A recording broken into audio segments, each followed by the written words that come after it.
Oh yeah, let me put that one here.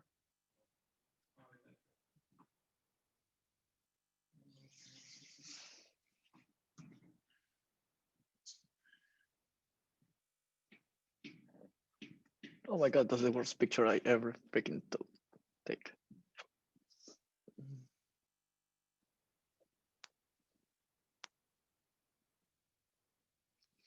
An iPhone?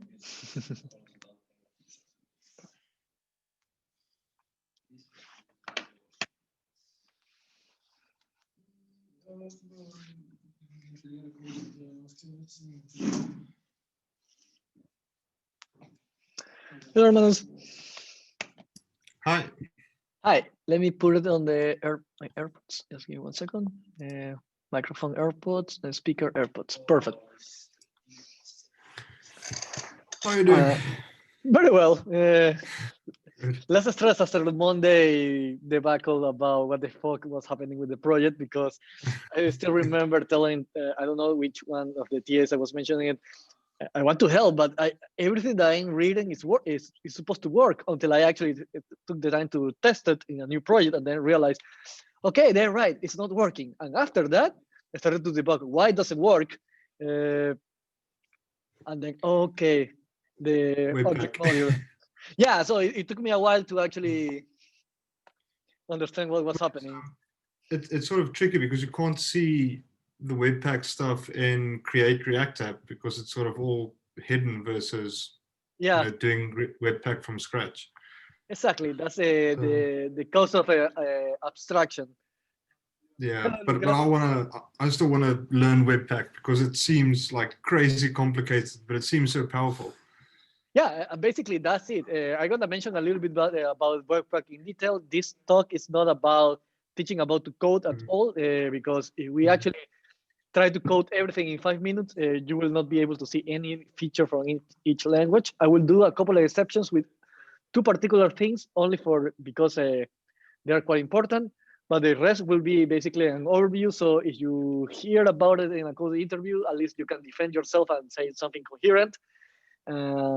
Try to make an analogy. Okay, I don't know Vue, but I know React. Thus, I can use to another front end framework. But if you don't know what the hell is Vue, then you will not be able to answer Makes sense. exactly. I'm sorry, how different are actually Vue and React, for example? Worlds apart.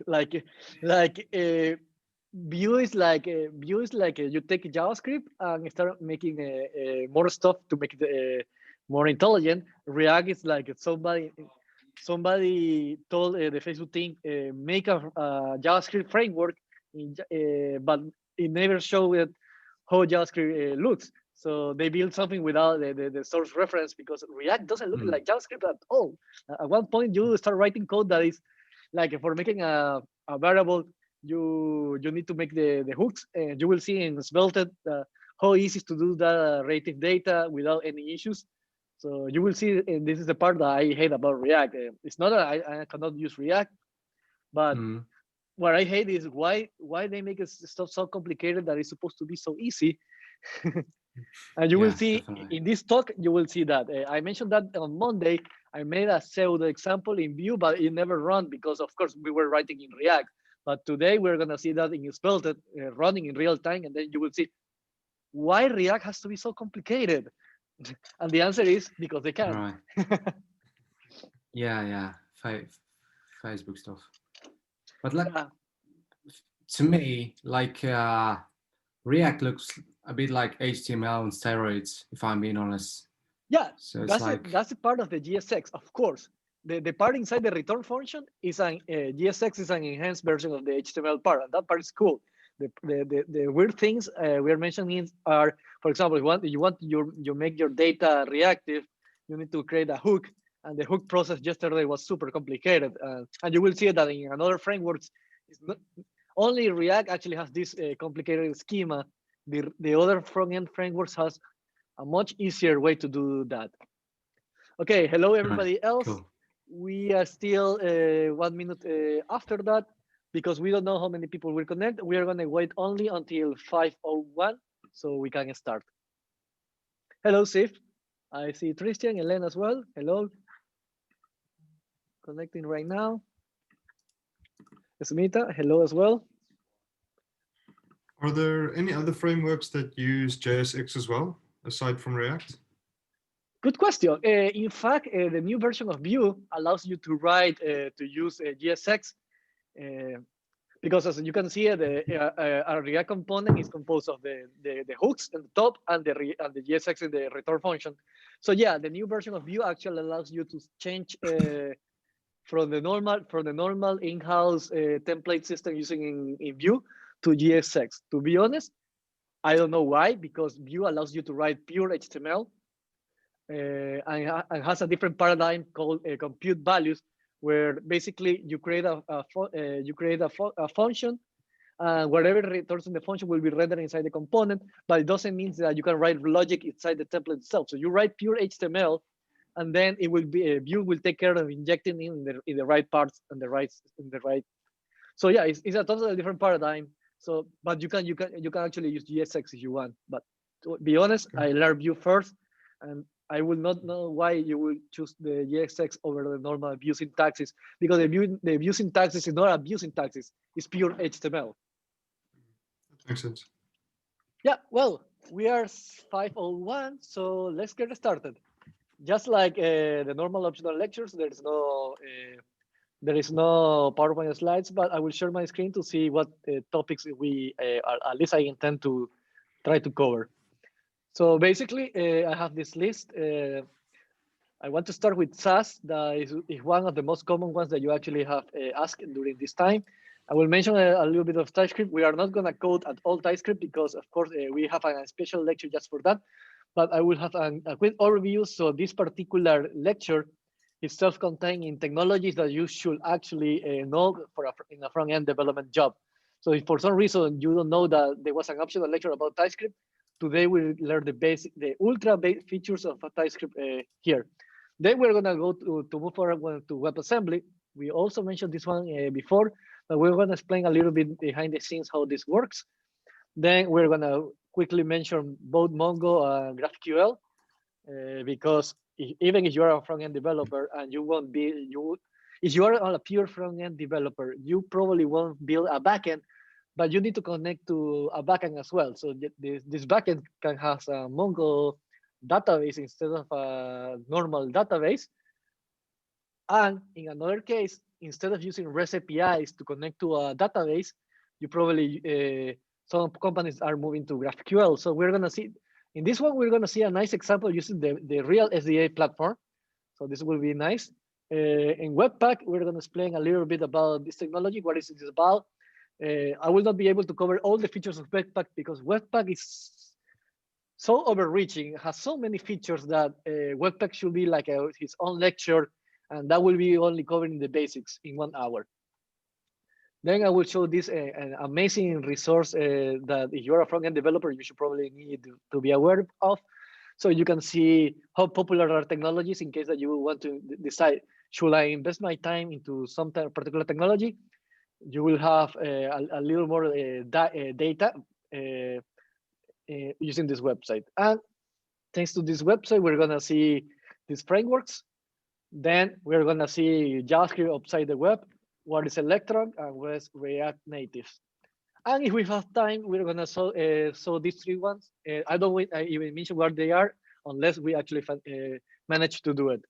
So let's get started. And the first one will be Sass. Sasslang.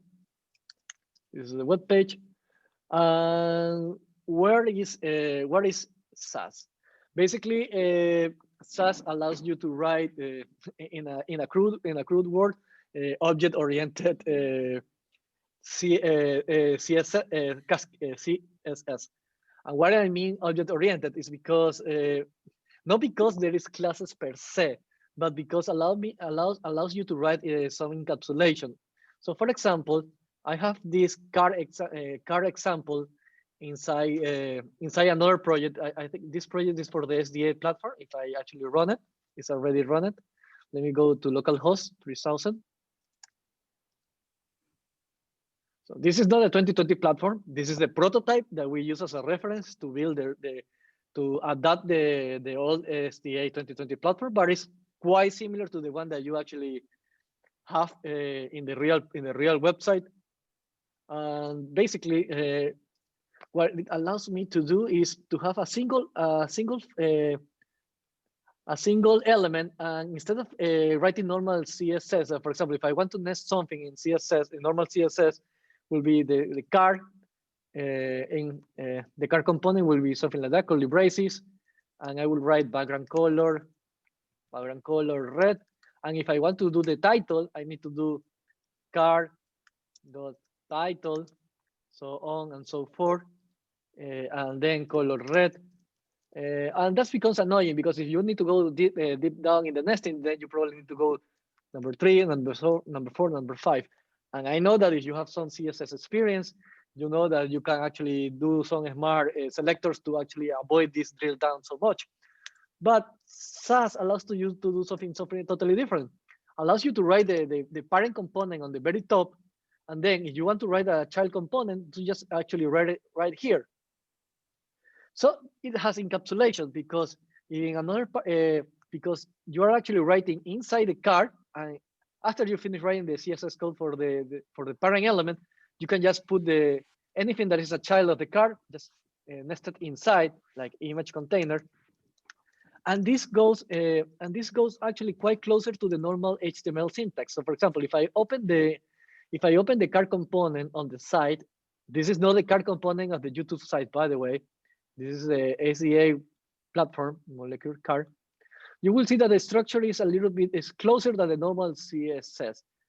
So, okay, let me see, where is the card container, where is the card? Okay, no, this is what is an example because this is a super advanced component. So let me create a new file on the side with pure HTML just to use as a reference. And let me save this one as a new card.html. I will write it as a normal HTML just so you can see the difference. So this one will be article class card. And for example, I have an image container. So this is a div class image container. And inside the image container, I have an icon. You remember the phone awesome? They use this syntax class lock. So you can see that in HTML you go nesting. You have one parent wrapper, and then a sub container wrapping everything up. So you go from here to inside to even deeper inside. But in normal CSS, you write a weird syntax that if you want to access the parent component, you go like this. You write code here. Then you want to write code for the title without. You go like this. Blah, blah, blah, another sentence. And for the lock, you will create a card, image container, lock, blah, blah, blah. This is the way to actually avoid having a lock in another part of the project that will override your code. So you have 3 pieces of code for these certain elements, but in the HTML on the right, you can see that this element is a child of this element, and this element is a child of this element. So Sass allows you to actually do this nesting just like your HTML tags. So it goes in flow. This is the parent, so this goes outside. Inside there is a container. This goes in the middle, and inside the container there is a lock. So this goes nesting. If you know Python, this syntax is quite similar, by the way. So Sass allows you to do this kind of nesting. If you're not used to, so the indentation like Python then is a must in this case. And that's a nice question. That's a nice topic that I was about to cover right now. Okay. In case that you don't like the indentation, the syntax, actually Sass allows you to go back and say, you know what? You can actually use the normal CSS. If you want to use the curly braces, it allows you to use 2 formats. You can go with the Python syntax using .sass extension. That's the one I use, .sass. But if you use, I change the extension from .sass to .super CSS, and that's literally this S4. Super Cascade Styling Sheet. If you go with this syntax, this will become valid, and that doesn't throw green because it's as an error. So this will become background color, red, but will allow me to still do the nesting. So for example, image container, vibrant color, yellow. And it's not throwing errors like this one, because now my file is a is a super CSS file instead of a SAS file. And now this one is making throwing an error because I don't have the closing element. So yeah, SAS allows you number one. SAS allows you to use the two different syntaxes. You can use the one called Super CSS that is closer to the normal CSS, or you can go with the full modern one, the one that is actually named after the library. So you probably just by the name you probably see which one is the preferred style. The one that is actually the name of the library. Makes sense. But you can use the classical one if you don't like a drastic change, or you are used to Python. You can see the difference. You save a lot of time by don't writing curly braces, this character here. So it's easier. I use this one, but you're allowed to do that. SAS allows you to use variables. I teach you how to use variables in CSS as well. But 5 years ago, that was not a standardized feature across browsers. So 5 years ago, if you wanted to use variables, you needed to use SAS. And SAS, just like TypeScript in the last optional lecture, SAS needs to run behind Node because it needs to be compiled back to CSS. And 5 years ago, before CSS actually had native variables, what SAS allowed it to do was create a variable like this, my color equal red. And if you have the variable here, for example, my color, and you don't need to call a function to call a variable, you just can use the variable name itself here without any issues. At the compile time, literally SAS will look at every single variable that you have in your project like this and copy paste and produce a standard compliant CSS code. Now that we have native variables in CSS, this code will be replaced with the native CSS variables. But 5 years ago, this was a huge advantage. Imagine go back to the Cupcake website for the ones that actually did a super nice project, and I saw a couple of ones that I am quite proud of. Imagine doing the project without variables. 5 years ago were impossible with pure CSS. So you needed some library similar to SAS to have this function. But in addition to that, we have even more, and this is the nesting that we were talking about. And I think this example is even better than the one I show you. And you can always go back and forth and show the difference between the Python syntax and the normal super CSS style. But anyways, we can go and go with mixins. And what is a mixin? The guys that created SAS said, let's go one step further. And what if we actually create functions inside CSS? And they say, let's go, let's create a function. So you can see that a mixin is basically a function because you can create the name of your function, and you can pass a variable or an argument. So in this case, you can create, for example, in this case, they're using this one for prefixing. What is prefixing in CSS? Some browsers detect one feature in a different way than another. So for example, if you want to have a 3D transformation in Microsoft Internet Explorer, you need to actually use, you cannot use transform. You need to use Microsoft Transform because Internet Explorer handles transforms different than the normal browsers, and Safari and Chrome use a different implementation. So they need a prefix called WebKit transformation.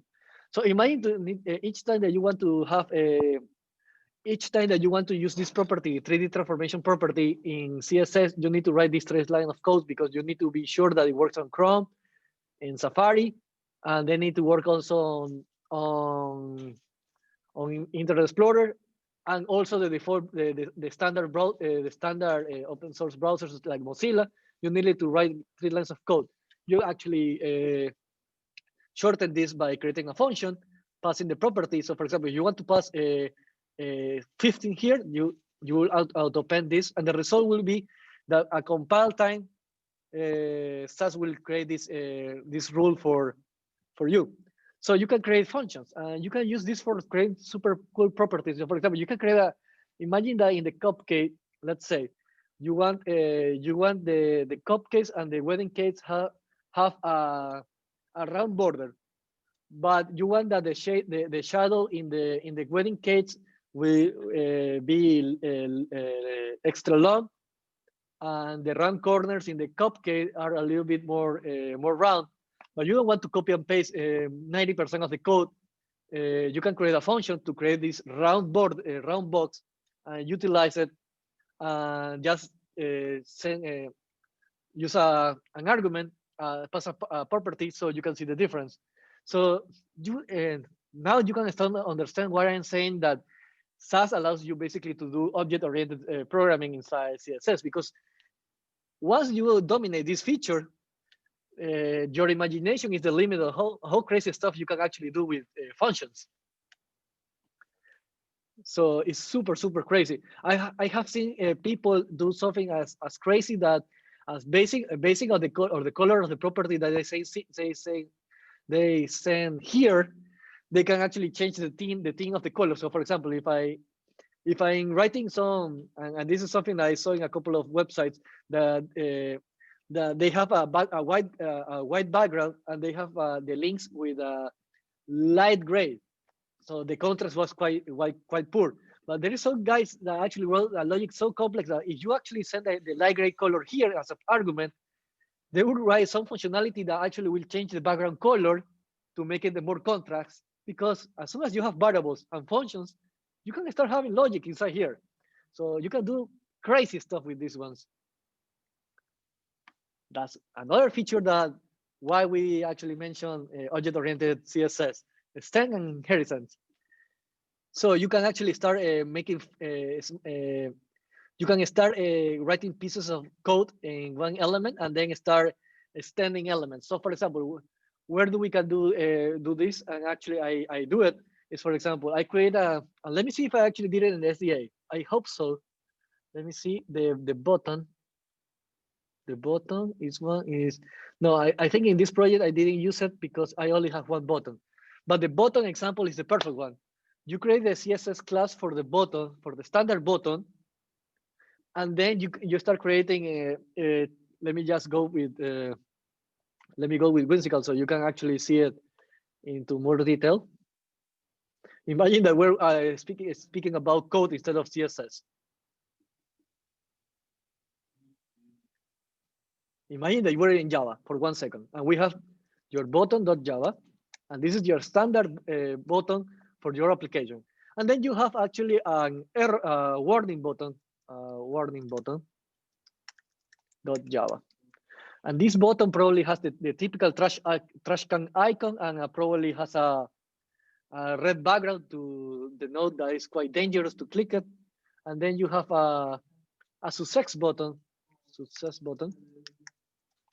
.java, and this one is green and has a check mark. So you can create a super CSS file called button, and then these two actually inherit from the parent class button, and then just you can start making the changes here. So basically, all the logic, all the design code about your file is here, and only the small changes are here. So you can start doing inheritance inside CSS. So it's crazy. Operators, let me go. This one is you can do multiplications here. Now again, another feature that a couple of years ago didn't exist in pure CSS. If you want to do this map operation, you needed to do it by hand and then put the results, because you cannot just do mathematical operations. You could not do mathematical operations beforehand in CSS, something that you know that in Java, this is perfectly valid.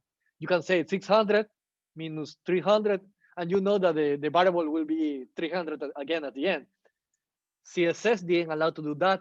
SAS allowed to do many years ago. So another feature that allows you to do math.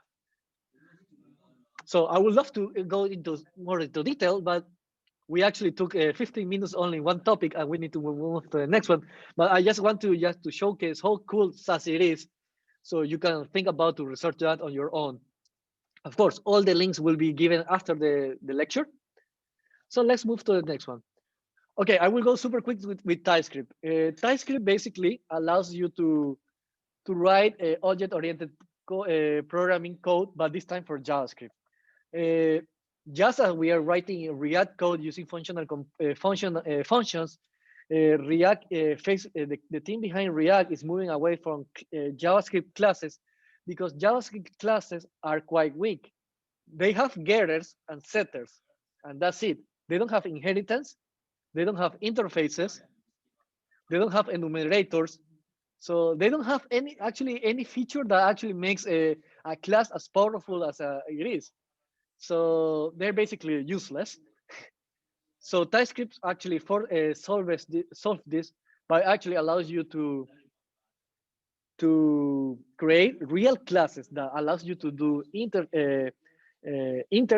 inheritance, allows you to do composition, allows you to subscribe to an interface, that allows you to actually do abstract classes as well, allows you to have generics as well, and so on and so forth. So basically, if you have experience working in object-oriented programs like Java, C#, I don't know, Swift, Swift UI, Swift, sorry, not Swift UI, Swift, Objective C, and so on and so forth. And I'm probably missing a couple of popular ones. And then you need to move up to the web. TypeScript is your savior. If you want to learn more about TypeScript, I would say, due to time, go back to the optional lecture where I cover the main topics about this one. Oh, I'm sorry, and the best one, strong typing. So you know that each data type, once it's cast as a certain type, cannot be recast. Something in Java, you know that you can say my tags equal 30%, and in the next line you can say tags equal hello, and it will be totally fine switching from one type number to type string without any issues. In TypeScript, will throw a compiler error, and so on and so forth.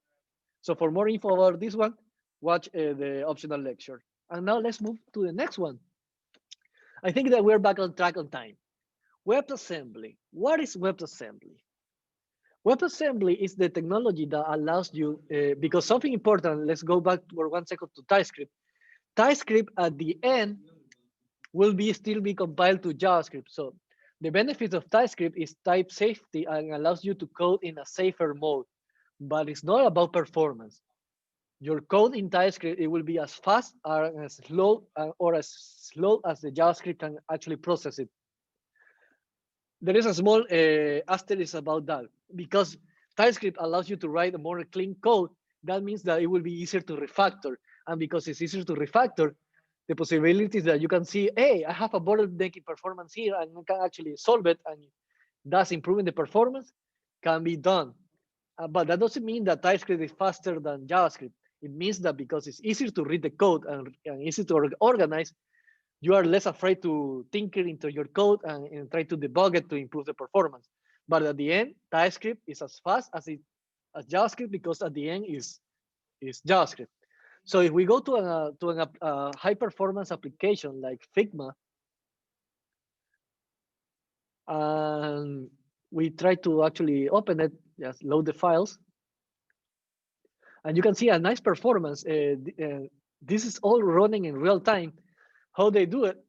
The answer is simple. I was speaking with a couple of guys on Sunday about this one, so I will repeat the example for everybody else. Imagine that I have a drop shadow here where the mouse cursor is going. What color should it be if I have an iPhone casting a shadow on top of that, and on top of that, you have a semi-transparent image on top of that? So you need to make a calculation of the final value of the pixel based on multiple calculations. JavaScript will choke up, and your application will become super slow. WebAssembly allows you to use basically any high performance language like C or C++, and run this code on the web. And C and C and C sharp, C and C++ are way faster than Java, and Java in turn is way faster to JavaScript. So it means that your web application will run almost as fast as a real desktop application. So yeah, that will be quite nice. But the question is, how you manage to put a C sharp, sorry, a C file inside the web browser? Can I put my C file inside the Firebase project and in the public folder in Firebase and hope that it will work? The answer is no. So how does it work? These languages like C, the lower level like C and C++ are actually, they don't Java. So for example, let me go let me go with the high level JavaScript first. JavaScript is not compiled. It runs in real time in the browser. That is why it's so slow, because literally it's run in real time. Of course, Google, with all the budget in the world, and because their business is web-based, they invented Chrome, and they invented on top of that, they invented the V8 machine with crazy high performance optimizations to make JavaScript as fast as possible. But at the end, because it's read on real time, it means that it cannot be as fast as a compiled code. Java, on the other hand, is compiled to the bytecode. It's compiled to the Java virtual machine that has all the optimizations based on the operating system. So it has a way better performance than JavaScript, but it will never be as fast as C sharp, sorry, as C or C++. And why C and C++ are so fast? Because they are not compiled to they're not designed to run against the Java, the browser, like JavaScript, or against the Java virtual machine like Java.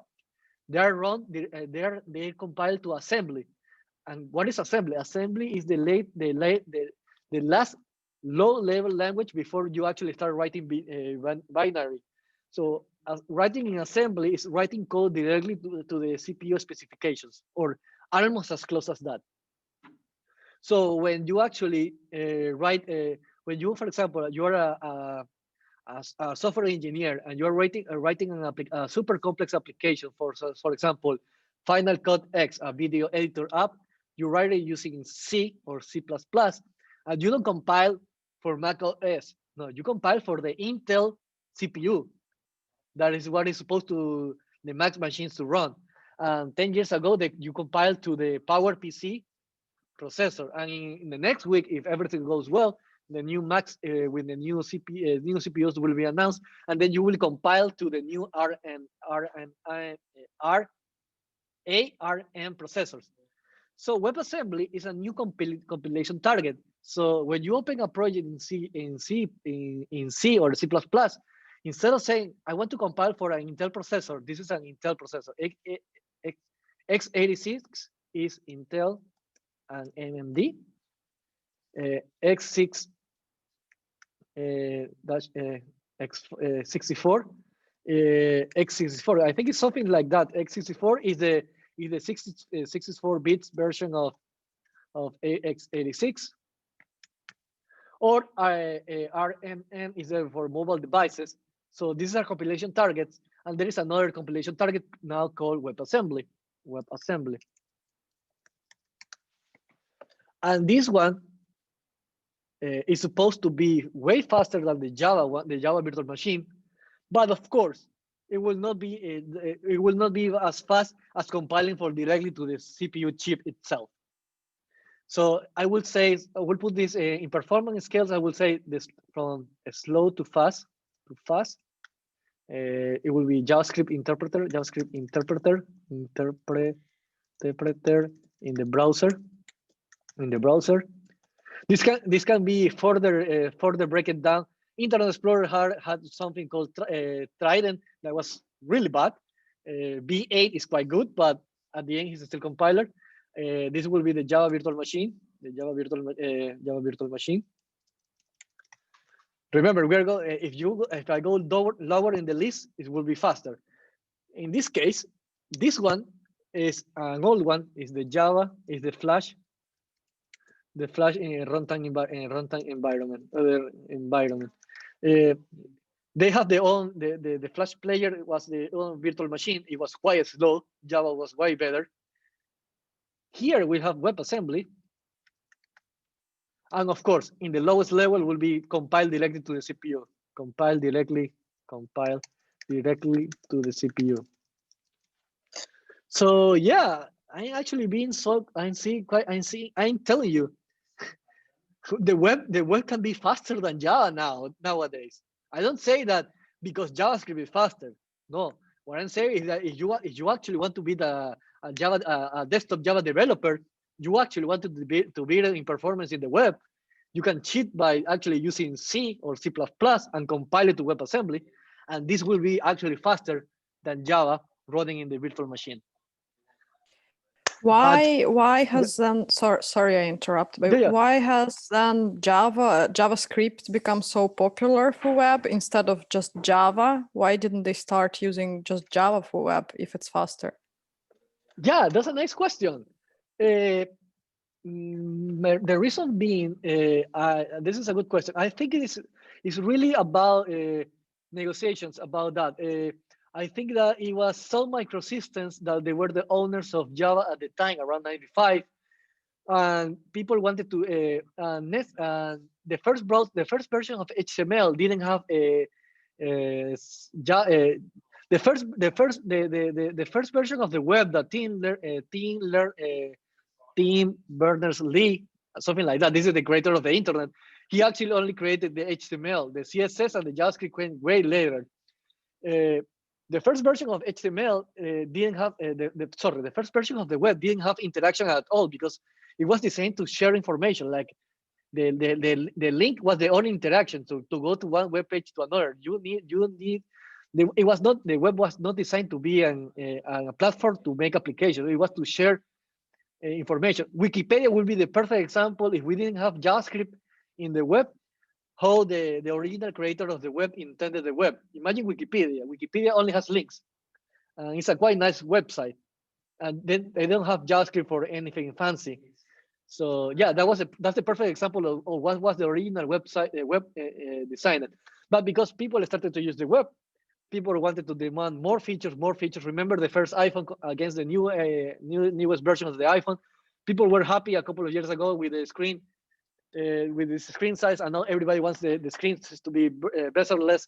So in the first years, everybody was happy with using HTML, but then people wanted more features and they needed interaction. And the only way to do interaction is with a language. People were considering Java, but because Java was from a company, that was a problem. What happened if the company and Sun Microsystems was a nice company, but now Java is owned by Oracle. Imagine that if we actually switch it to Java, and Oracle buys Sun Microsystems around the year 2010, and now each time that you need to open a web page or you own a web page, you need to pay royalties if you use Java inside the web page. That would be terrible for the open web. So people were wise enough to say, no matter how good the performance of Java it is, the web, if it intends to be open, should have an open source language. Because for some reason they didn't choose, I don't know why they didn't choose another language. They decided to invent something. We ended with JavaScript. JavaScript is bad, the answer is yes. But most of the features can be fixed by TypeScript, yes. Thus the point is mute. And by the way, if you think about, can we mix the best feature for React with the best feature of TypeScript? The answer is yes. And at the end, I will show a video how to mix React with TypeScript, and that will make a hyper powerful combinations, because that will allow you to pass props with type safety. So each time that you pass, for example, the ID, you can tell them that the ID is type number, just to avoid any complications. So yeah, that will be the question of why we use JavaScript instead of Java. As bad as the JavaScript language it is, at least it's free. Nice, thank you, Eduardo. Yeah, no problem. So let's go back. Let's go to MongoDB.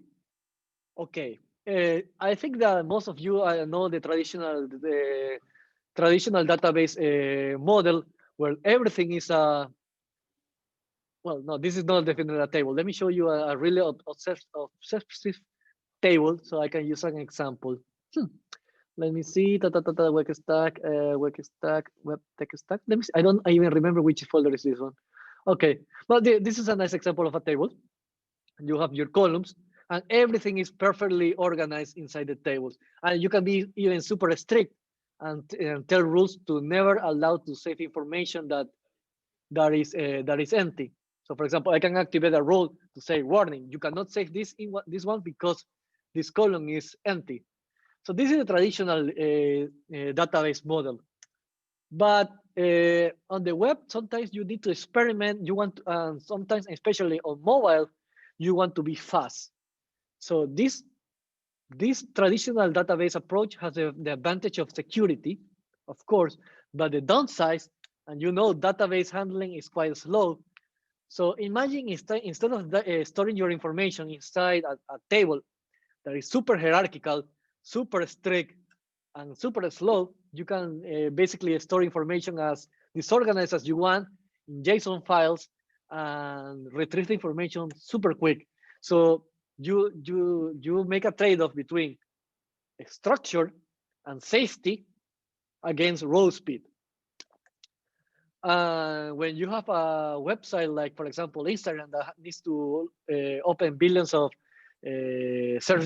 customers at the same time, sometimes you really need to target the speed and tell your developers, I know that we are sacrificing security for the speed, but code the security back in here because we really need the speed and the security. And this is the important part.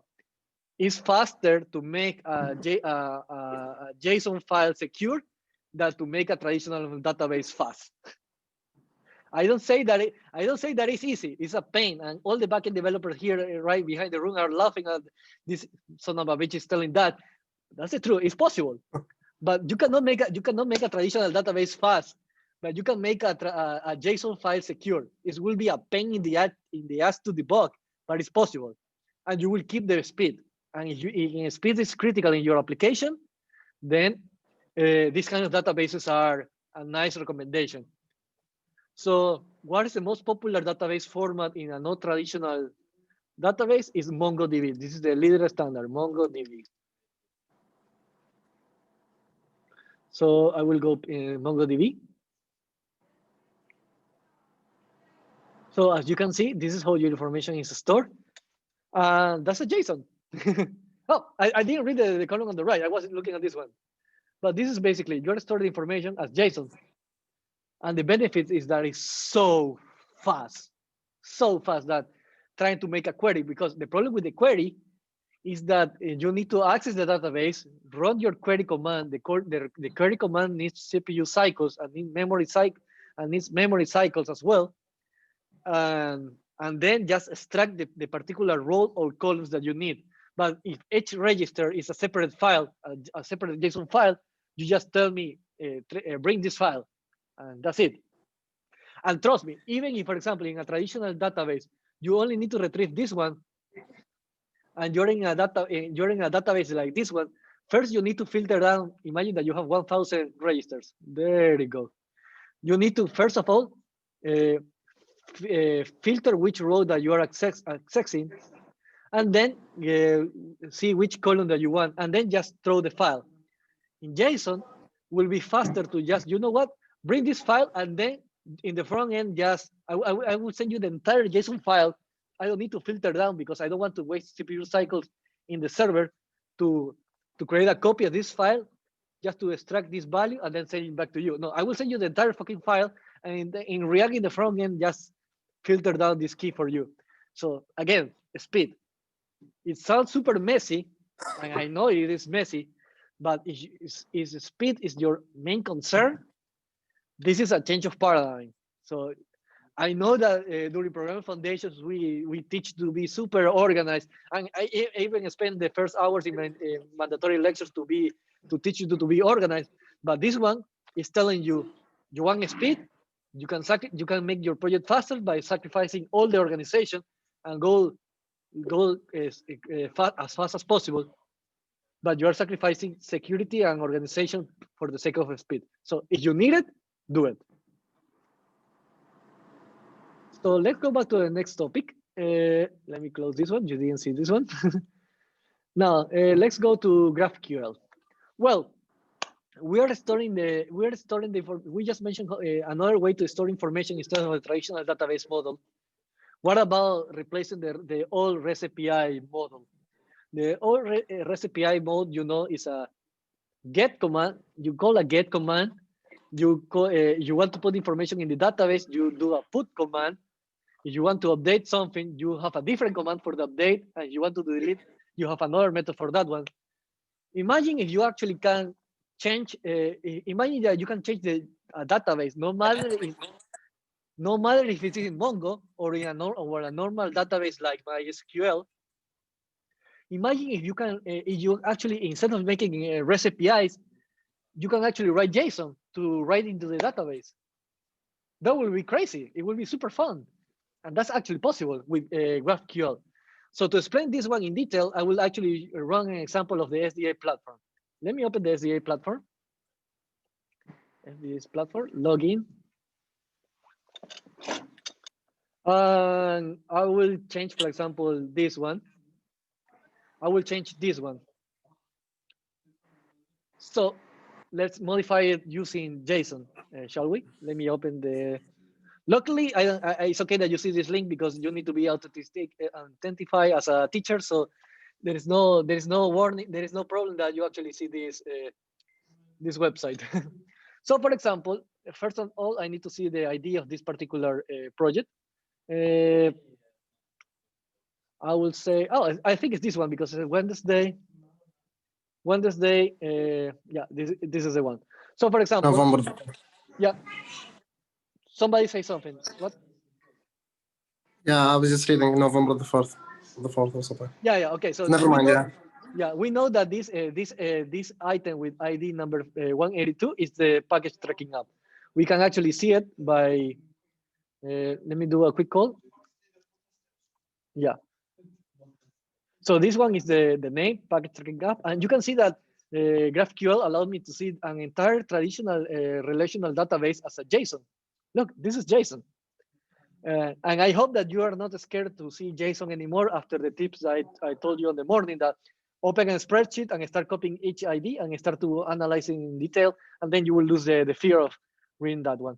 So for example, let's modify this one in real time so you can see it. So I will say name, instead of saying package tracking app, sorry, let me merge the windows. Where is this one? This one is here. I want to see it side by side. Okay. So I will say that instead of package tracking app, I will say a live example of GraphQL. GraphQL.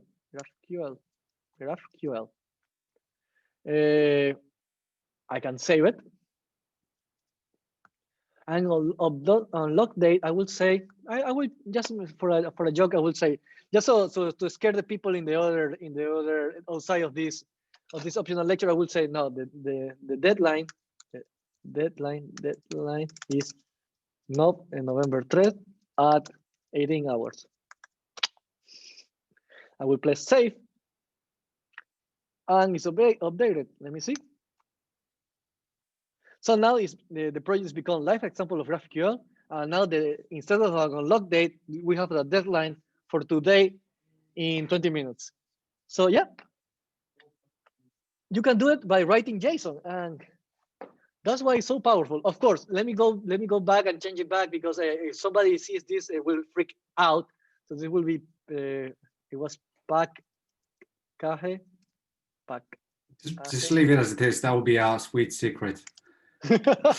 No, I need to be serious. Sorry, but I will think about that next year. Okay, app. And now the unlock date will be Wednesday at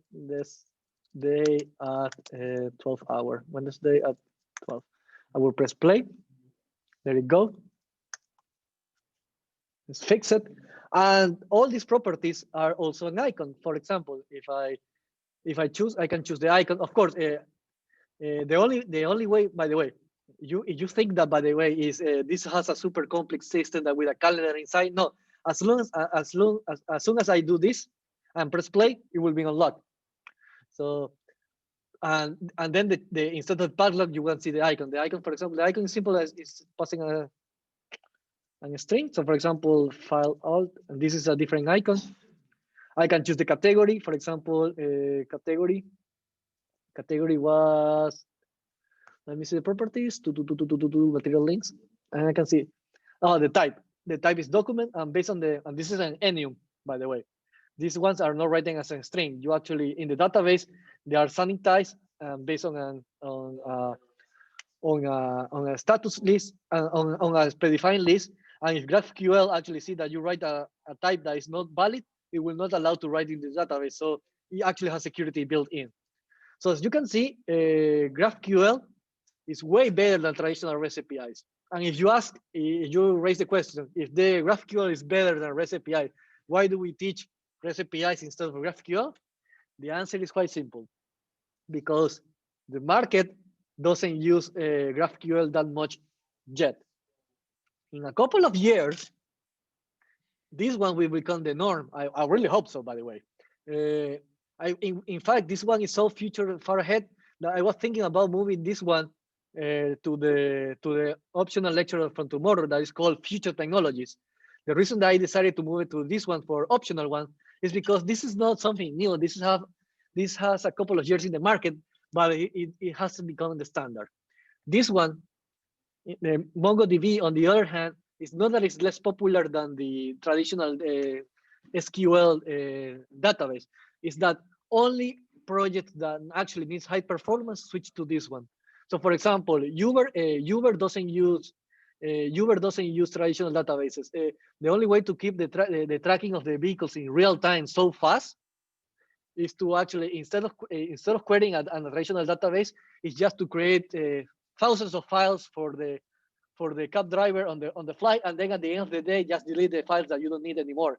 It's faster to create files in the hard drive because you have a lot of hard drive space than CPU cycles. So it's faster to create files and delete files on the fly than to try to filter down a 1,000 registers database on the fly. So this is not that it's not popular.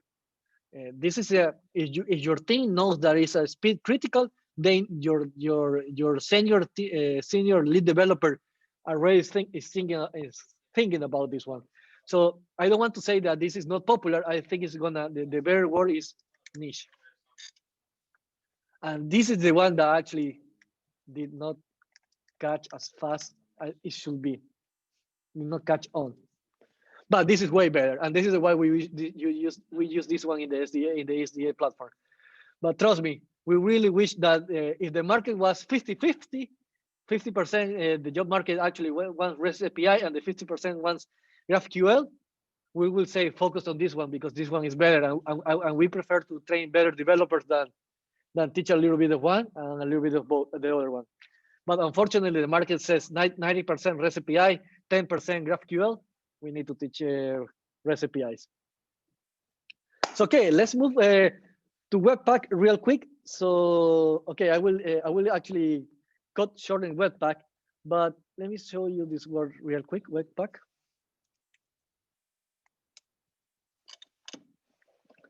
This graphic actually explains this quite well.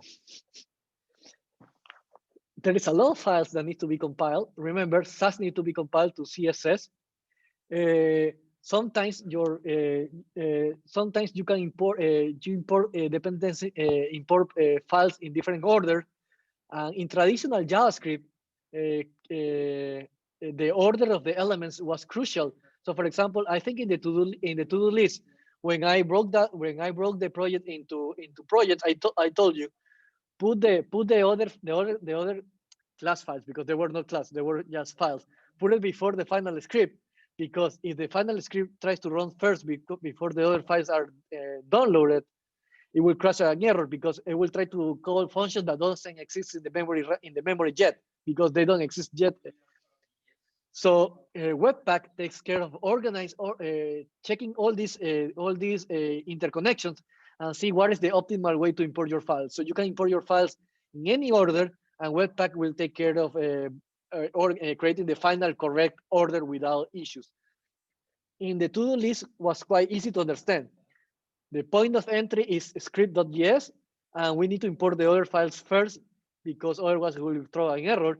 But that was easy because it was one single project. But in a super mega project, when you have multiple developers, which is the first point of entry and which file should we load first, which one second, we will reach a point where it's impossible to a small team of humans to actually understand the perfect order. So in this case, it's better to build a machine to write the rules for that particular import order. And this is basically Webpack. Unfortunately, due to time, because we are almost run out of time, I will not be able to go into detail to this one, but I will look it up for a nice video around 10 to 15 minutes so you can know the best features of Webpack. Because this is one behind the scenes, all the projects in Vue or Angular or React are running behind the scenes in Webpack, because all the components in React are compiling to, remember, one component in React needs to be breaking down into two files, one HTML for the JSX and one JavaScript file for the logic that you put if you need to write hooks and pass profs and everything. So yeah, you will see, you understand why it's so important to have a library just to organize your project. And in this case, it's Webpack. Well, we're now jumping to the next topic that is called state of, well, no, this is not a topic. This is a website, but important. Let me just close this one. I have it open here so we can avoid wasting time reloading the page. This web page called State of JS, don't worry about the links. I will send every single link today. Allows you to know a little bit about this crazy world of front-end development. And we know that, and somebody asked on Monday, why technology becomes so outdated so quickly on the web. We had this problem on Monday when the project made last year become deprecated. So yeah, this is as fast and ironic as it can possibly be. So to handle this complexity, people decide to make a website just to keep track of technology. So they decide to not waste time on learning technologies that become obsolete. So to balance the chaos, they create this one. And you can see a lot of stuff. For example, you can see different ways to write JavaScript. TypeScript is not the only one. But you can see that 4 years ago, TypeScript was not the most popular one, but now it's super popular. And the reason it's become super popular is because it now is super feature packed, and it feels as writing TypeScript as it feels almost as good as writing in Java. You will not be as fast as a Java, I know, but at least you will have the same all the features as a normal oriented programming language. And you can see the other languages losing popularity over the time. I don't know a reason, but I know PureScript, that was an enhanced version of JavaScript, but it's so close to JavaScript to the point that why bother? If you want to make pure JavaScript, if you want to use normal JavaScript, use normal JavaScript. And if you want to super advanced JavaScript, go with TypeScript. If you want something in the middle, why bother? And that's why this one is not that popular.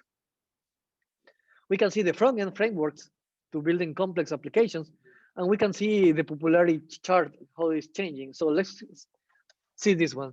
React, the popular one, the king in the market, 90% in the 16, 93. Then for one time, everybody in the web development world was happy. Somebody will finally dethrone React and his shitty syntaxes, because React is a piece of shit of code. And the new hope was Vue will take the realm. Unfortunately, politics, and if you are into Game of Thrones, you understand the drama. A new competitor came into the market called Svelte. And as nice as it is, instead of helping the web development world and help kill the React, what it actually did was it split the user base of Vue users into two, and then React became the king again, because the stupid developer that invented Svelte, instead of helping, actually fucked it up. Vue was killing React, and if nothing happened, let me see how I can cover the web page on purpose. Let me see if I can literally cover the web page like this. Just 1 second. Let me put this one. I'm guessing it's very obvious that the SDA platform is using Vue. No, the SDA platform is using React, by the way. Yeah. What's the stack? Like, it's GraphQL, React? Yeah, you have GraphQL. You actually saw the example in real time, so it's GraphQL. Yeah. The web stack is, okay, I cannot speak about the backend layers in depth because that's from Ehan, your next teacher. He knows that. But yes, we have a traditional database, MySQL. No, sorry, we use Postgres that has better performance than MySQL, but it's not as fast as Mongo. But instead of writing outdated REST APIs, we actually use GraphQL as a middle layer between the database and our front end. And the front end is using React. The old parts of the platform use Bootstrap, and the newest parts of the platform use custom-made CSS code, Sass code, no CSS, Sass, that I show you on the demos of the Sass. Cool. So yeah, that's the Awesome. platform. But anyways, let's go back to this one. And this chart in the 2018.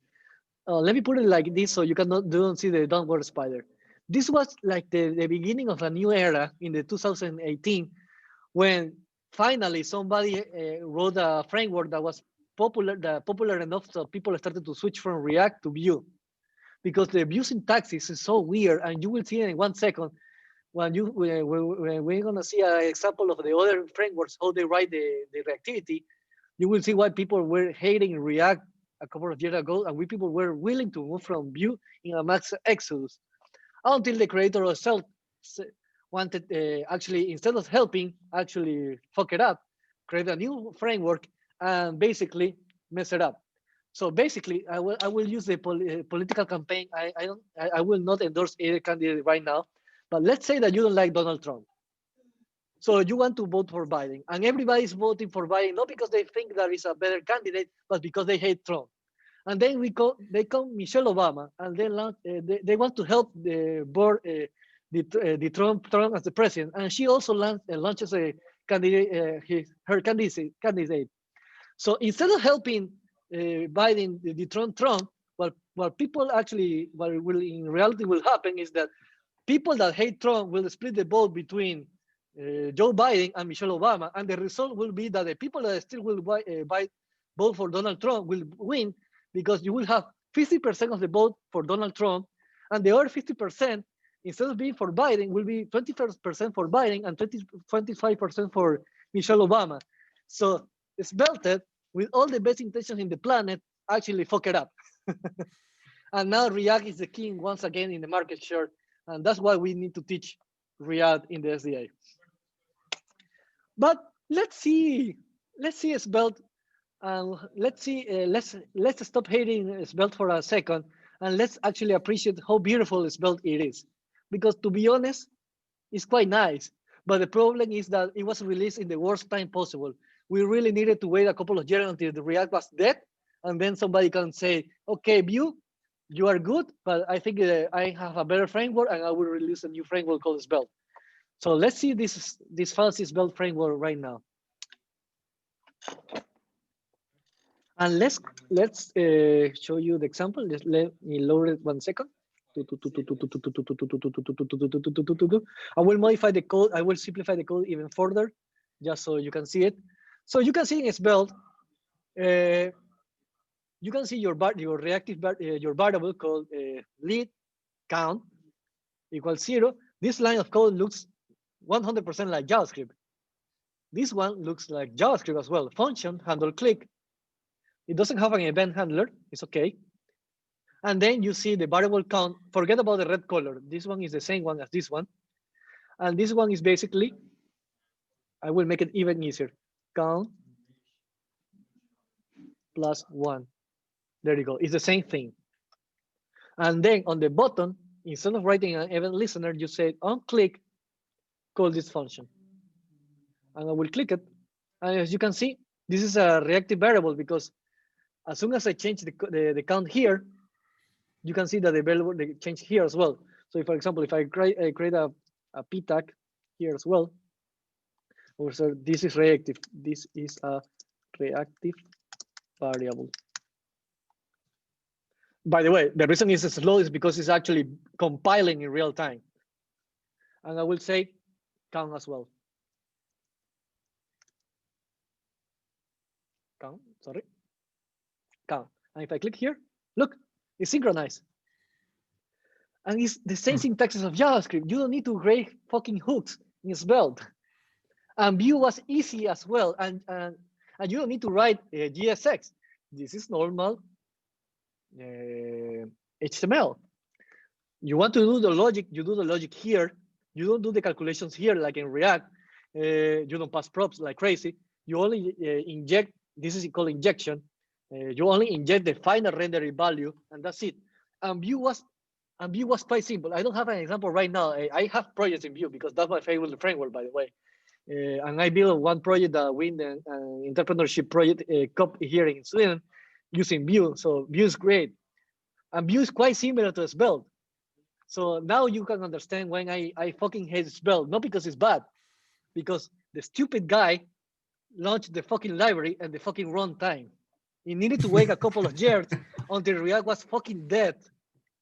So once React reached this point, imagine this core. Imagine that this is the core of React.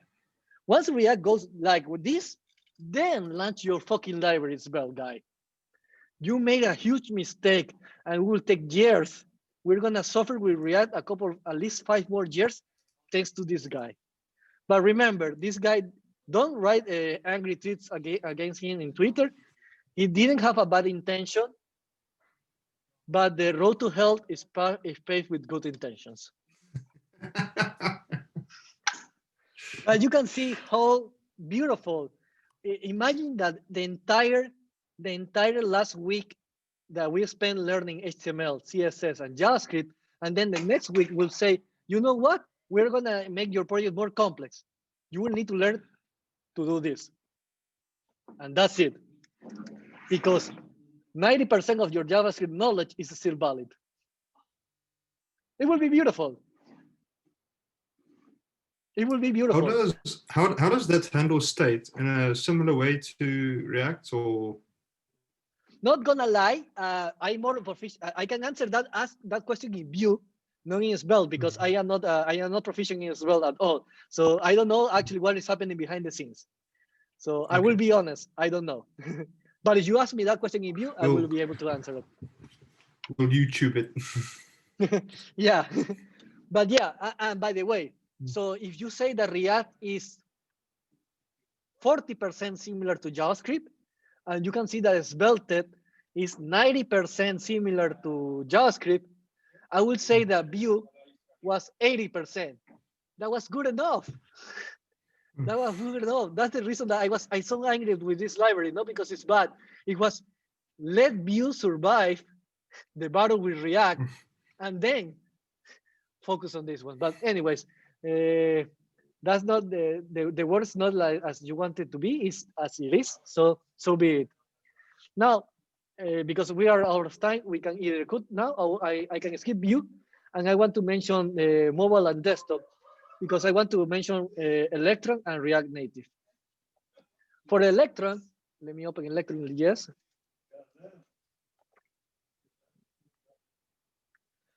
Electron, by the way, this is a coincidence. This is doesn't mean that because it's blue and it almost has the same logo as React is aligned with Facebook or anything. No, this is with React. You can use anything or pure JavaScript to build Electron apps. You can use Vue as well. And Electron allows you to make awesome desktop applications that actually have installer processes. So you can choose in which folder of your hard drive you install the apps. Examples of super nice applications in Electron is this one. Visual Studio Code is actually writing in Electron. It's writing not using React, but pure TypeScript that is compiling JavaScript. But they actually, because Microsoft has all the resources in the world, they actually hand code their code, so they don't need a front-end framework to optimize resources. It's Microsoft, they have the money to do that stuff. For a smaller team, you probably need a front-end framework. And another one, popular one that is actually based on Electron is Slack. So Slack is basically a web page wrapped up as a web app. And if you don't believe me that this is made on Electron, Eduardo is lying. Look at the keyboard. If I do Command R, you can reload the page inside Slack. they forgot to actually disable the browser command of the reload the page. So you can reload the page in Slack. I don't know if they actually forgot about that or they actually need it in case the message doesn't start to appear and you need to reload the page. But this is a real web. This is a web page wrapped up in Electron. So we covered these ones. I skipped Angular, but I will give you information about Angular. Angular is made by Google. So this is the first popular single page framework. Google invented it because their business model revolves around the web. So they needed the people to migrate from Microsoft Office to Google Docs. And what is that? Because they need to read what you write inside Google Docs so they can sell you custom tailored ads. And I'm not making a joke. This is basically that's the business model of Google. They analyze everything that you use. Of course, it's only for business purposes. It's not that they care if you write anything stupid or anything. But they needed to write high performance applications on the web. Using pure JavaScript is super hard to update the state. We know that the DOM is super hard. So Angular was the first one to tackle this problem. But React became the popular one. We mentioned React. Now we can mention real quickly React Native. React Native. Oh, I have it here. Bye. So you can see this one. Let's see this quick example. As you can see, this looks like quite close to normal React components for the web. You have a header, you have the text. The text, by the way, this is an iOS application. Text in iOS, text is the similar to a combination between heading and paragraph. In iOS, the only way to differentiate between a text or a title is that you actually stylize this particular text with a different. Oh, look, I'm not even reading. If you want to make this a title, you say that instead of a class, you say style, and you say this belongs to a style type heading, and then it will become step one, and then will be this one. It will be a normal text, and so on and so forth. So that's when you asked me on Sunday if I want to cover React Native. My answer was no. But if you get strong foundations in React, normal React, as you can see, the change is not it's not scary. Even if I to be full disclaimer, I never published on iOS React Native application. I only have published Swift applications using Swift UI. And a couple of years ago, I did it with Flash. Don't ask that. That was a dark time in Ecuador, but I did it.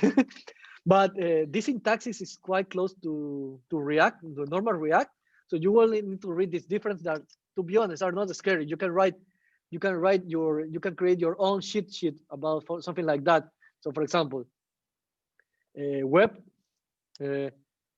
heading tag, p tag, iOS, text, and that's it. And you can put a comment to make it a title, pass a style property. And you can start building your own cheat sheet. This is React to React Native cheat sheet. And in a couple of days, you will have a nice table with a couple of tags good enough to get building your own applications. And that's it. And you can make an application that looks and behaves like an iOS app or an Android app using React. And once you need to call a function, the function is using 100% pure JavaScript. So you will be able to utilize your knowledge in React quite well in React Native. The reason that I don't cover React Native in the mandatory lectures at all is because if I split the time between normal React only to focus on the difference in React Native, some students that are struggling will actually will make more harm than help to actually split the time base. It will be like the example you spelled. Instead of helping, adding more technologies will actually be hurtful for the entire classroom. But as I told you on Sunday, and I can prove it by reading code in real time right in front of your eyes, if you learn React quite well, jumping to React Native is easy. And now you can see what I was telling you about. Text is heading, text is paragraph, and you change the context by passing a style instead of a class, and that's it. It's the same stuff. Do you also style it with CSS? Sorry, what? Oh, remember. How do you style it with CSS as well? Yeah, you can use CSS as well. Yeah, because remember, cool. Remember, you are using React to build iOS applications. But this is something important. Now that you mentioned that, I will need to make another chart. Sorry, it's obligatory.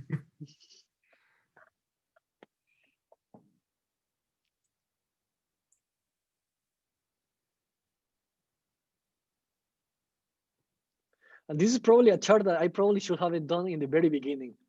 So this is React. We're not talking about React JSX. We're talking about React as a technology itself. So it consists of JSX.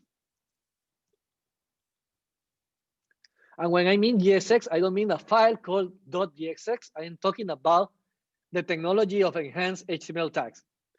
And then you have your React library, and here are the hooks and everything, the hooks, the reactive state, and so on and so forth. And this one, when it becomes a web page, this one will be rendered as a HTML, and this one will be rendered to normal JavaScript.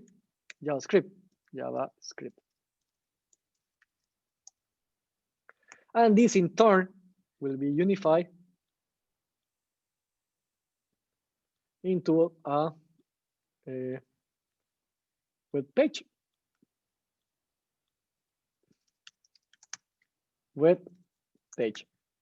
So yeah, React as a technology, remember, you are not talking about the files. It's divided into JSX and the React library itself. The JSX will become HTML, and the hooks will become normal JavaScript code at the end. And combining these two will be displayed as a normal web page. In React Native,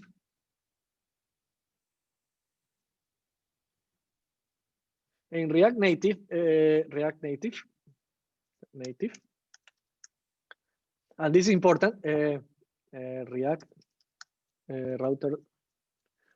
DOM. This is important, and this line is super important because this is the one that actually allows to traverse the HTML element.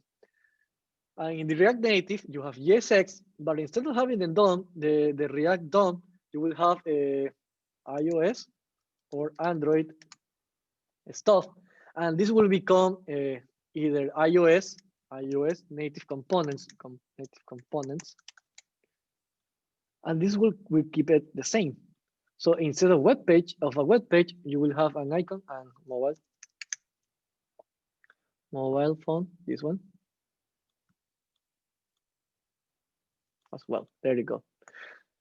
So JSX will be thanks to the router, the React DOM will be interact and transform to HTML. And based in the iOS or Android, it will become, instead of using the P tag, is the T tag, and so on and so forth. So this is how React Native works. So that's why it was so important to learn this one well, because the only part that you see that is new is basically behind the scenes in this one. So you have a solid knowledge of this one. This transition is easy. And now you can visually compare the two, are quite close. Cool, thank you. Yeah, so, okay, we are definitely out of time. So I will allow you, do you want to cover this ones ultra quick or we wrap it up? I'm willing to stay if there's anyone else. I'm definitely willing to stay, yeah. Yep. Okay, we have two votes. So let's go with this real quick. Consider this one either a gift for the final project or a course. Because why I say there is a course, because I didn't use this one for the final project. You will need to learn how to use it. So if you actually if you use this for the final project, for the case study, it probably will make your life hard because I will not be able to help you because I haven't used it yet in that particular project. But this one is called Stale while reload, and this is a React hook. And what is this React hook for? Basically, remember the case that we are working on the React in the React website. Let me show you this one. Open here. Remember that you asked a question, Hermanos, about the why I have the information on the parent, because I need to click here, and then choose the information in the data from the database, and I need to verify that the information is the same. But imagine that we're working on the same server. Imagine that there is no guarantee that the user browses this page, spends 10 minutes, and instead of showing 20 million reproductions, it now has 25. You know that the video is the same. The only difference is that now it will have 25. Instead of 20, it will have 25. Imagine how inefficient it is go to the database and make the user wait for the video when we know that the video will not change, only because we want to show the correct number 25 here. It doesn't sound stupid that we're the most important task, that is watch a video, will be delayed because we want to query the database to see that if this fucking number is updated, yes or no. Doesn't make sense. So this React hook called Stale while reload will actually, if you connect this to a real database, will allow you to have show this page real quick, and behind the scenes, this plugin will connect to the database, ask if the data has changed. If the answer is no, nothing happens, and you have a nice performance. And if the data has changed in the server since the moment that you do a click, it will auto-update this number without affecting the rest of the web page. So you get the best of the both worlds. You get updated information in real time, and you don't have to wait until the server you get information from the server to showcase the information that we know that is not going to change, because you know that there is a policy in YouTube. Once you upload a video, you can change the title, but you cannot change the video itself. If you don't want to make an edition, you need to upload a new video. And you hear some YouTubers complaining about this one, but it's okay because it's for security, blah, blah, blah. There's multiple reasons. So you get the benefit of both words about this one. So I will actually back up and I will say, don't use this one for the use case unless you're already comfortable using React, because no TA will be able to help you, because I don't know if any other TA actually know about this particular library. So consider this one as a super, hyper risky, super cool to know, nice to learn on your own, but I really strongly recommend that don't use it. Don't use it, for the love of God. Don't use it on the use case unless you are 100% sure of what you're doing and really accept the consequences, because I will not accept on Monday hearing I was trying to use this library and I didn't manage to make it run. That's your problem, not mine. Just to be sure. I need to explain it 10 times in case that somebody misses that particular part. But nice to know this library. The second one is Lodash. This is less useful nowadays, but before we have functional programming in EXX6 around 2015, and major browser implementations around 2017, Lodash allow us to do functional programming in JavaScript way ago. So you write it in Lodash was a library that allows you to, for example, to use the map function, and inside and behind, and when you wrote the map Lodash map, behind the scenes it was running a for loop, just like you will do it, but it will allow you to write the map function with a functional programming syntaxes. So this was a nice way to actually to have functional programming before JavaScript become powerful enough. But they also have a nice feature for handling arrays. So filter functions, concatenations, That's something that you can do in JavaScript, but this needs multiple lines of code.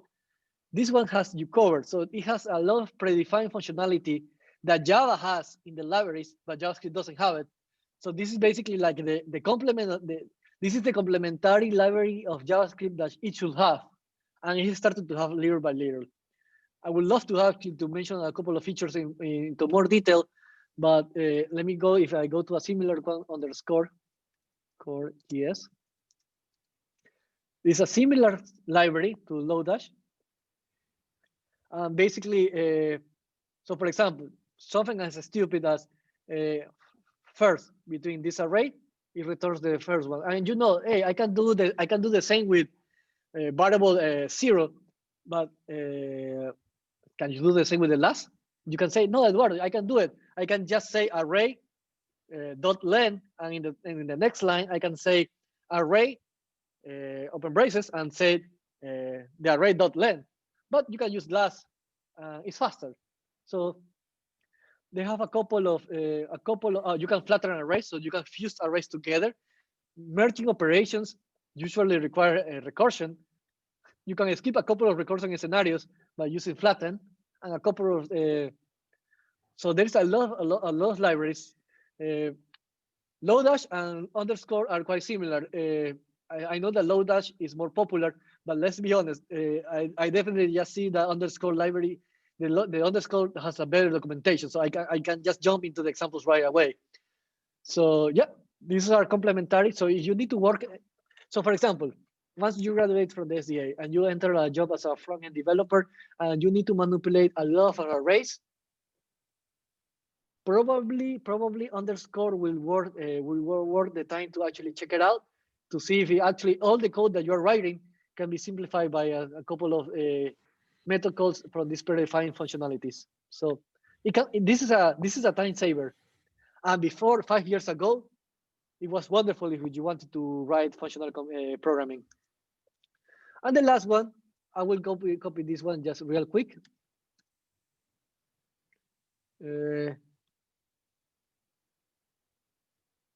Let me open it real quick.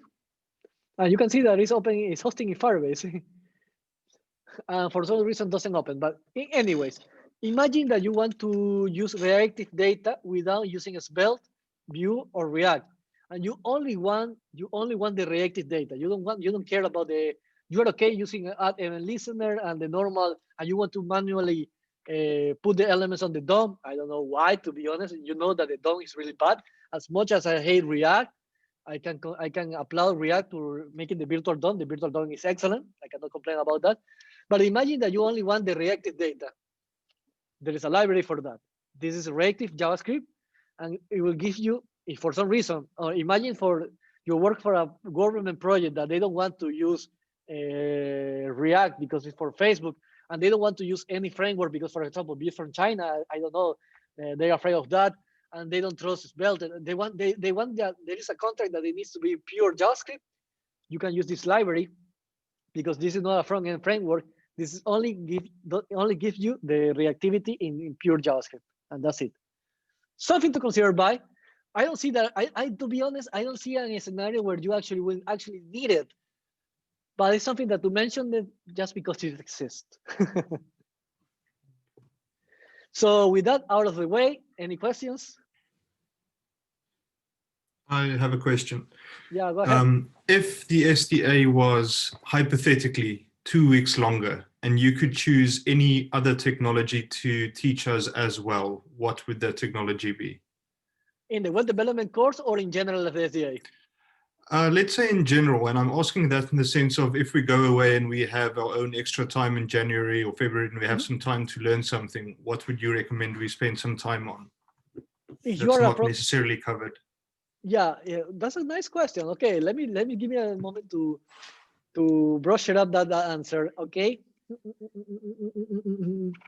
If you're gonna work in Java, you will need to learn JavaFX because we never teach you how to make graphical user interfaces in Java. So for now, I know that you have a hole in the you can put your CV, you can put Java in your CV, but if somebody asks you, you get a coding interview in Java and they ask you, build a small formulary. Good luck. you don't know how the fuck to build a formulary because you don't know how to how to make the inputs. And Java is not input box, so you know at least you know a little bit in the web equivalent, but you don't know in Java. So JavaFX will be one recommendation for me. If you want to focus on front end development, I would say Firebase. Why? Because let me go to the example. In this one, localhost 3000. Why I would say React Firebase? Oh, okay. Let me just revert the project. That's why we use Git, by the way, guys, because you can make all the messes in the world and then reload the page. What? Sorry. Firebase and That if I allowed to recommend something for web developers will be to learn Firebase. And let me open the Firebase project real quick just to find that real quick. You're not screen sharing. Yeah, I know because okay. I can. Let me open the project first. That's fine. Yeah, and this is especially because in the same folder is the case study that we're gonna do tomorrow. You're gonna see tomorrow, so you cannot see the same hosting. There's security issues. So just give me 1 second. This is the SDA. Perfect. Go to console. SDA project.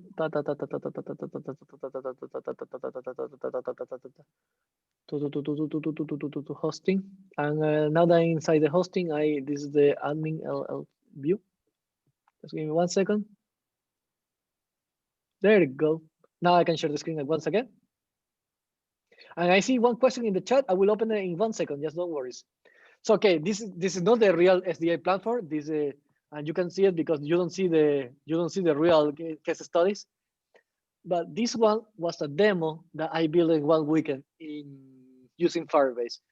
So a front-end developer that actually can make a demo that is actually fully interactive, where the user can actually write information into the database and scale up, is a nice skill. I don't say that Firebase will be something that you will use in your work, but this is something that will allow you to make a real projects, and just to focus on your front end skills. So this is something wonderful, and this demo is actually quite advanced. So for example, you click in Program Foundations, you can see all the attentions in detail. So for example, this bar is red, this one is orange, this one is green. If I click here, you were supposed to have a user profile. If I make the windows smaller, let me make it actually windows smaller, responsive mode, and I put the iPhone, you have a nice tab menu, and so on and so forth. So yeah, you can build something wonderful, and you are still a front-end developer. So that will make that will allow you to make a killer portfolio, because I know amazing front-end developers, but they don't put a nice portfolio because they are tied up to a back-end developer to actually do this kind of stuff. So Firebase will allow you to cut ties with back-end developers and build your own, become a full stack just for the purposes of building your own killer portfolio. Another advantage. Oh no, let me finish with this one more comment. Another advantage of the Firebase, it will allow you to build if you're into the entrepreneurship, a minimum viable product without contacting a backend server, because Firebase is free for the first 10,000 users. So yeah, there is a lot of benefit for Firebase. That will be my recommendation for front-end developers. If you are a full stack developer, then my recommendation will be to focus more on databases or in polishing any skill that you feel that you are lagging. But my specific recommendations are for the Java developer in desktop, learn JavaFX for graphical user interface. If you're a front-end developer, learn Firebase, like really learn Firebase. Even if you're in your company, you will never use Firebase because they already have a database. It will allow you to prototype and gather feedback for the clients, and you will become a rock star if you pull this off. So yeah, that will be awesome. It. Yeah, and now let me open the chat one, because I saw this question. Oh, this is so cool. It will be the same way to create a project from the React, or with different? Okay, yeah, it's different, and I will show that tomorrow. And that's because that's part of the mandatory lectures. I will cover it in the mandatory because I don't want that some people don't have the knowledge and some people don't. So Suda, I will answer this question tomorrow because this is part of the mandatory part. Any other questions? Otherwise, because I have time for one more question, so we can run that up at 6:30. One last question. Yeah, I've just posted my question on chat. So how about the backend then? What would you recommend us to spend our time on when it comes to backend? Good question. Good question. If you're a backend developer, GraphQL, install the abstraction layer of GraphQL. You saw the power when we do it in the demo in the FDA platform. Saying that you're a backend developer that don't build recipe that can build REST APIs, but also knows how to handle this modern syntax called GraphQL will make you stand out. Yeah, no doubt that will be the answer. GraphQL. Cool. Nice one. Cheers. So okay, I think that we are it for now. This has been the longest optional lecture, but it was quite nice, to be honest. I was afraid that I was gonna run out of topics beforehand, but that was not the case. So thank you so much for coming, and see you tomorrow. Thanks a for lot, having us. Eduardo. Thank you Cheers. Thanks, very Eduardo. much. See you tomorrow. Appreciate it. In a bit. Bye.